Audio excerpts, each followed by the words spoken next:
Hello everyone, Kurt Klein here with Hallmark University, reviewing Don Yacobucci's Marketing Management, 5th edition for BUS5332 Marketing Management. Today we'll be focused on Chapter 11, Advertising Messages and Marketing Communications. Remember in Chapter 10 we talked about communication being key. We will continue to foster that here. So,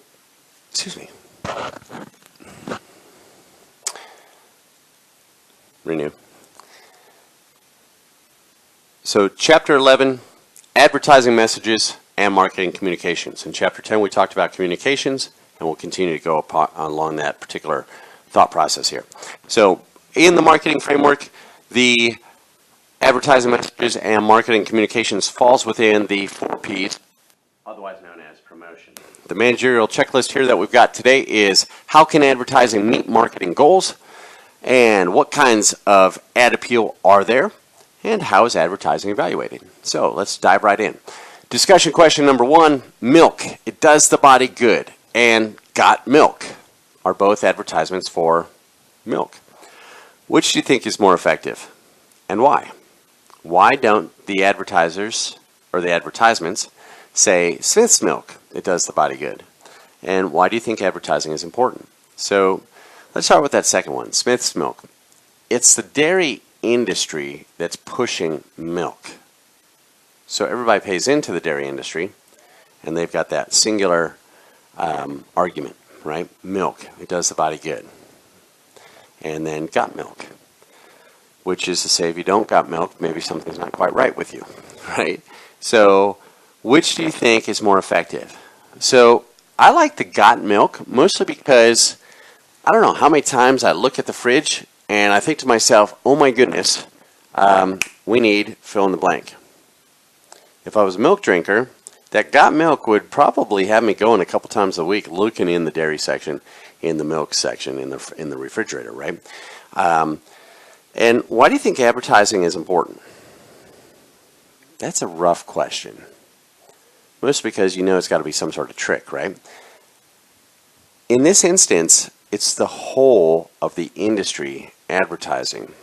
I think the industry is constantly besieged with all kinds of data that is kind of sort of maybe not the best, right? You've got all kinds of questions about whether milk is really in fact doing the body good. And the facts are that if you look at it really carefully, the calcium that's in milk isn't necessarily bioavailable. So how does it do the body good?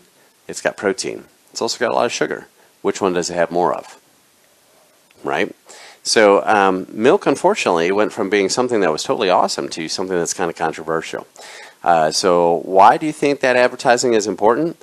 A, it keeps it in the back of your mind, just like we talked about it a while back with the Nike swoosh, right? You don't necessarily need the word Nike there. You know the swoosh is there. And the next time you're thinking about buying a pair of shoes, Nike comes to mind, right? Because they're always there.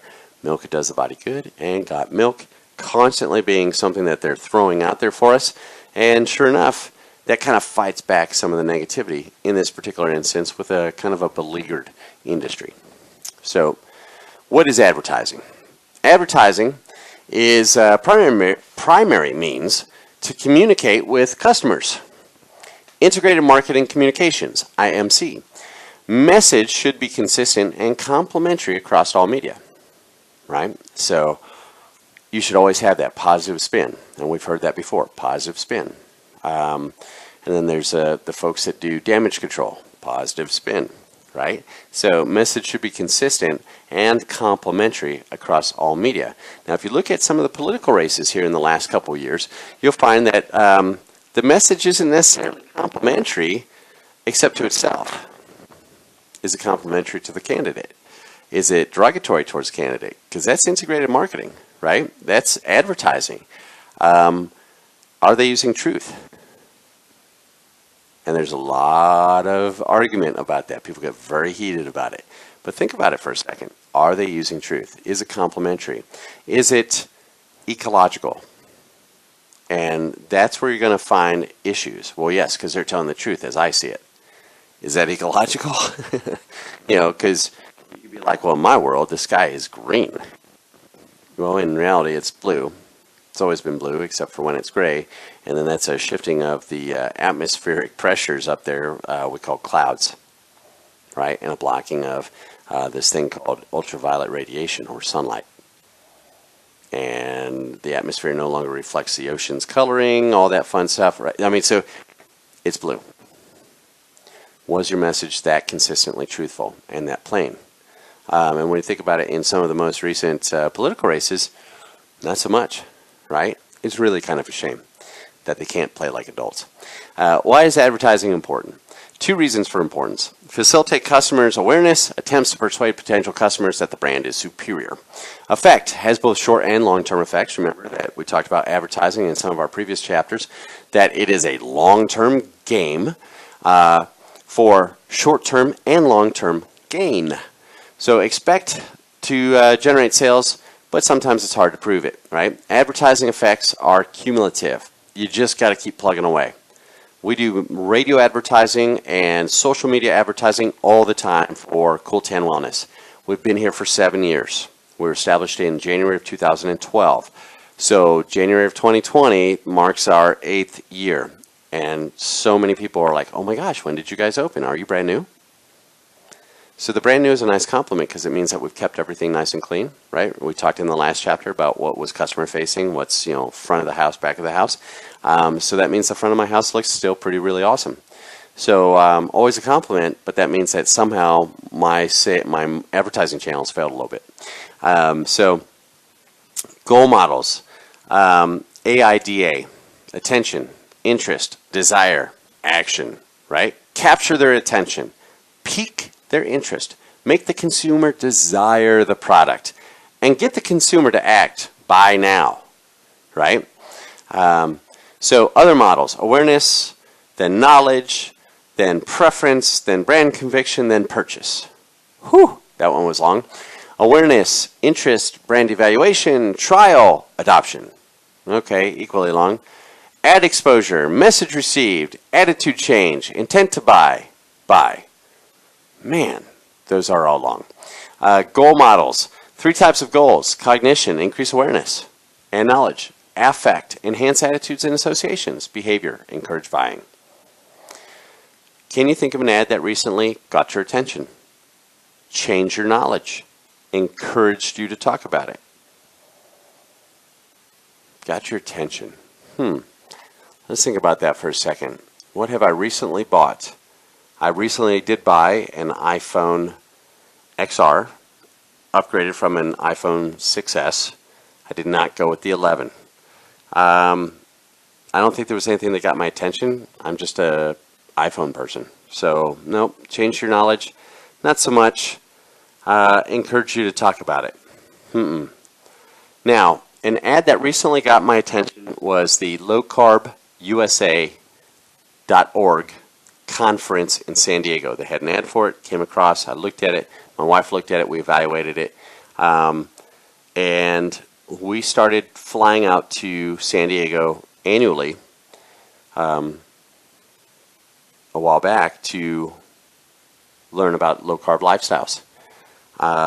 It changed our knowledge, definitely, because it gave me an idea of how to heal people's illnesses and their autoimmune dysfunctions using what they were putting into their body, and then encouraged me to talk about it. Well, I'm a certified personal trainer, I'm a kinesiologist, and I am a keto coach. So I do ketogenic training and coaching for the ketogenic diet. One of my best and one of my most favorite heartfelt, the affect side of things, success stories is that my mom was diagnosed at the age of 72 with type 2 diabetes 2 years before Christmas last year. And she came to me and said, well, Nana had it, I've got it, guard yourself well, my dear, it'll get you too. And I thought, man, that's a terrible outlook. And I asked her, what makes you say that? And she said, well, honey, the doctor says it's genetic. And I said, Mom, I think you could retire rich because did he do any genetic testing? And she said, no, he didn't. Okay, I have. And there's no diabetes in my family. And since I'm 50% mom and mom is 50% Nana, gosh, it's got to be lifestyle. So when we say change your knowledge, the Low Carb USA conference changed my knowledge. Encouraged me to talk about it? Absolutely. My mom's no longer a type 2 diabetic. It took a year, but we fixed 72 years worth of abuse in a year's time. It's pretty impressive. I'd tell everybody if I were you. So, and I do. So there we go. Let's see. Goals correlate to product life cycle. Life cycle stages in advertising goals: introduction, awareness and information; growth, enhance positive attitudes; maturity, remind consumers; decline, reductions in ad spending. Because either you're on a nice spin and you've got a nice, program going, and people are basically automated in their thought process where your product is concerned. They're constantly buy it, or you've moved on to the next iteration of said product, right? So, designing advertising messages. Classic communication: source, company, encodes a message. An ad. Ad is transmitted, customer receives it, decodes the message, and copy testing makes sure target correctly understands the message. When I build my own advertising, I ask myself, would my children at the age of 5 have understood this? And as silly as that might sound, if the answer is yes, that's a really successful ad. If it's one of those where I'm like, man, I geeked out on all the intellectual side of things and the biomechanical, kinesiological, physiological aspects of it. Yeah, see, right? And your eyes probably glazed over just now. So copy testing makes sure target correctly understands the message. Keep it simple. It's a KISS principle, right? Keep it simple there, silly. Cognitive ads. Cognitive ads engage the consumer's brain. Gets them to think a little bit. Types of cognitive ads: one-sided argument, focuses on the product benefits. Period. Ours is the best. It's got this, it's got this, it's got this, it's got this. Right? Two-sided argument gives pros and cons. Usually stand out more and are considered more objective. Right? I always want to be the unbiased individual, and I want people to know that when they come to me, they're going to get an unbiased response. It's just the truth. That's what an unbiased response really ends up being, right? So types of cognitive ads continued. Non-comparative ad: only one brand's features, attributes, image, etc. are presented. Comparative ad: 2 or more brands, features, attributes, images, etc. are presented. The ads created by the smaller company help the company and the competitor, right? So when you compare the two companies, you get some pinging off the other company. It's pretty neat when you think about it. Kind of sneaky. Types of cognitive ads concluded. Slide 3 of 3. Product demonstration shows the product at work. The Pepsi challenge, right? And then you've got the OxyClean guy, the infomercials, and demonstration shows the product. They pour blood-soaked whatever into the basin that's got made out of clear glass, and it's filled with OxyClean. They swish it around, and suddenly it's white again. So drama: product is the solution to a problem. It's memorable. They show the party that you're having, the cocktail party, and somebody trips, and you see very dramatically the slow motion of the red wine glass headed for the white carpet that must have been put in earlier that day, because I don't know who has white carpet. And boom, there's this fantastic mess. And then someone comes in with the OxyClean or whatever it is, and poof, it's even wider than it was before. So let's see. Emotional ads. Types of emotional ads. Humor may break through clutter and be buzzworthy, right? So if you keep talking about it, sooner or later you might give them a try. Usually not cost efficient, though. May remember the joke, but not the product. I love mayhem. And to be honest, I know he's an insurance guy. Allstate? Nationwide? I think they have a blue company logo. But the guy who does the mayhem commercials, he's hysterical. So I'm still not changing insurance, but I like the commercial. Usually not cost efficient, right? The may remember the joke, but not the product. I remember mayhem. That one where he's like, oh, I'm a raccoon, and I just had like 14 babies in your attic. He's playing the role of mayhem. Fear ads use negative emotions. I don't like those. The fear, the brimstone and fire guys. For a fear appeal to be effective, the ad must provide a solution to reduce the consumer's fear. The movies do this from time to time. They have those commercials where they show the guy, he wheels in a wheelchair, and he's attached to oxygen, and he's all, emaciated. And it basically ends up telling you that, this guy's dying of lung cancer because he smoked the whole time. Okay, and then, you could provide a solution to reduce a consumer's fear. Stop smoking. Yikes, how? Right? I mean, if that's what's headed my way, how do I avoid that if I was a smoker? Right?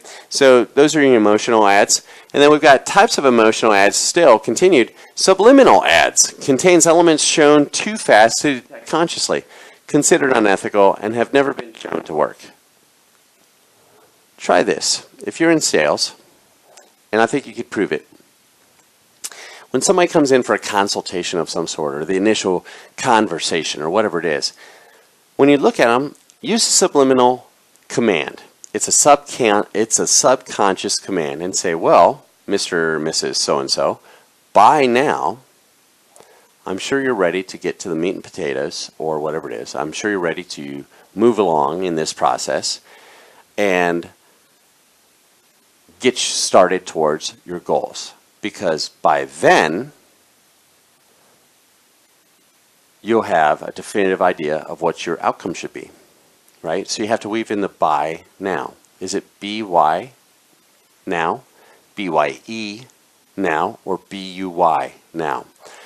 The subconscious mind doesn't necessarily differentiate. Try it. By now, I'm sure you're ready to get started. Thank you for waiting. By now, I'm sure you're ready to get started. Once we get everything squared away, by then, you'll have all the answers that you want. But by now, let's get started.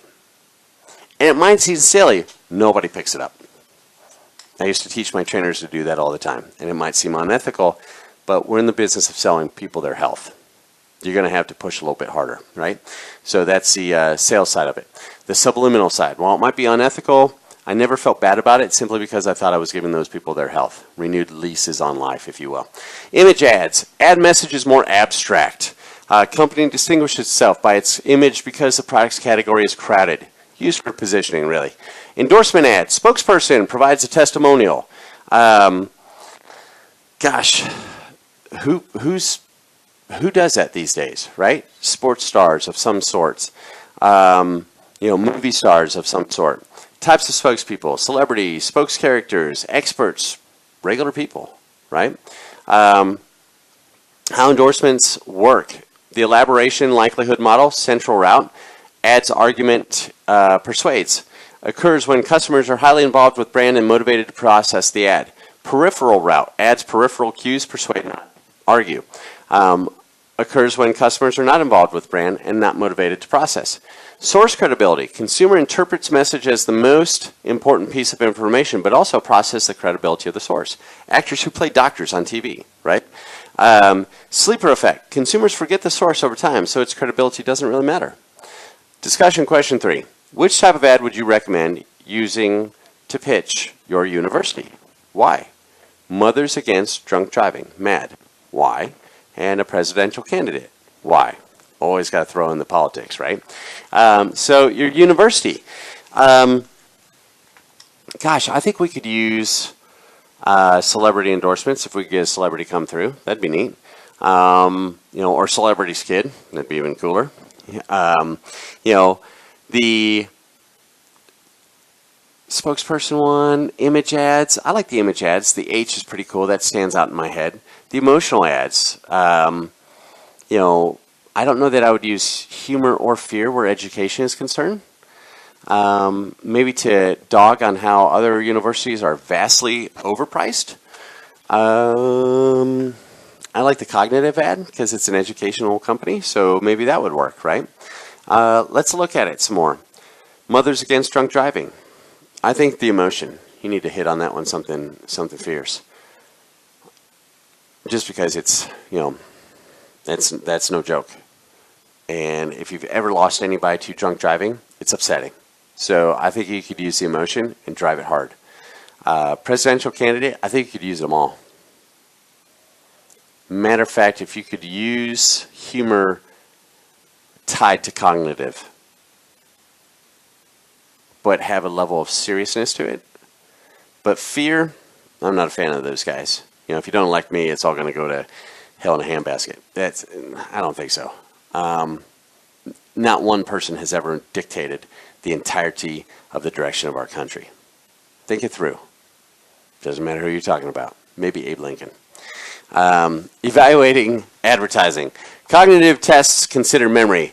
Day after recall tests, DAR. Ask random samples of households, which brands did you see last night? If it was a Super Bowl, it depends on how much you might be drinking, right? So, recognition test. When can't remember more ads, ask, do you remember seeing X ad? Mere exposure. Sheer familiarity from repeated exposure may enhance viewers' favorability. I really like Mayhem. Still can't remember. Effective ads, image and preference. Concept testing. 3 to 4 focus groups of 8 to 10 screen participants are shown the ideas of the ad. Ads are usually in preliminary development. Consumers' responses to ad, brand, etc. are evaluated then. Effective ads. Continued. Copy testing. Large random samples of consumers view a TV program and ads. After 30 minutes, consumers take a survey. The ad evaluation items: stimulation, curious, enthusiastic; information, useful, credible; negative emotion, irritation; transformation, enjoyment, satisfied feeling; identification, felt involved with it, etc. So measure 2 attitudes. So attitudes towards the ad, attitudes towards the brand. So A ad, A brand. So A ad over to A brand is likelihood to purchase. Testing methods. Dial during an ad copy test. Diagnostics. Which firm above has problem with satisfaction and awareness, right? So satisfaction, awareness would be probably awareness, and satisfaction would probably be attitude. So when we look at this particular grouping, conditional probabilities of customers in the marketplace, 80% of customers who are aware of the bank brand have positive attitudes toward it. So, yep. Which brand would you most want to be associated with? So when we look at it, the hotel awareness has 80%, the bank has 25%, the car has 90%, and the cruise has 90%. Now when we look at the attitude or the satisfaction level, the satisfaction level is highest on the car and the cruise, lowest on the hotel, and the bank scores about an 80%. The trial, 100% uses the bank. Interesting. 75% repeat the bank. 83% use the hotel, 80% repeat it. 26% use the car, 75% repeat. And 66% try the cruise, 50% repeat. So if we look at the repeat as satisfaction, the cruise line is the loser. But is that a one-time purchase? Is it a every now and again purchase? How often is a purchase, right? Which brand would you most want to be associated with? Gosh, I'm going to say the hotel, because you've got an 80% repeat, 83% trial, and 80% awareness. The satisfaction isn't necessarily monstrously high if we go with the attitude, 37.5%. But when you look at it, they got to go somewhere. Interesting, right? So managerial recap. Set goals in order to evaluate the ads. Classes of ad messages, rational or cognitive ads. 1- and 2-sided arguments, comparative, non-comparative, product demonstrations and dramas, emotional ads, humorous and fear-inducing appeals, image and endorsements. Advertising is tested via concept testing and copy testing. So remember, if your 5-year-old can understand what you're getting at with your ad copy, then you're probably doing just fine. If you geek out and you're like, I love this one, and the 5-year-old's going, I have no clue what that says. Check yourself, right? Memory tests, recall and recognition, attitudinal tests, and behavioral measures. They might remember you because they can't remember what you said because it was so confusing. That's still not a win, right? So remember, pass it by the 5-year-old. If they understand what you're getting at, you're probably going to do just fine. And that is all we've got for Chapter 11. See you next time.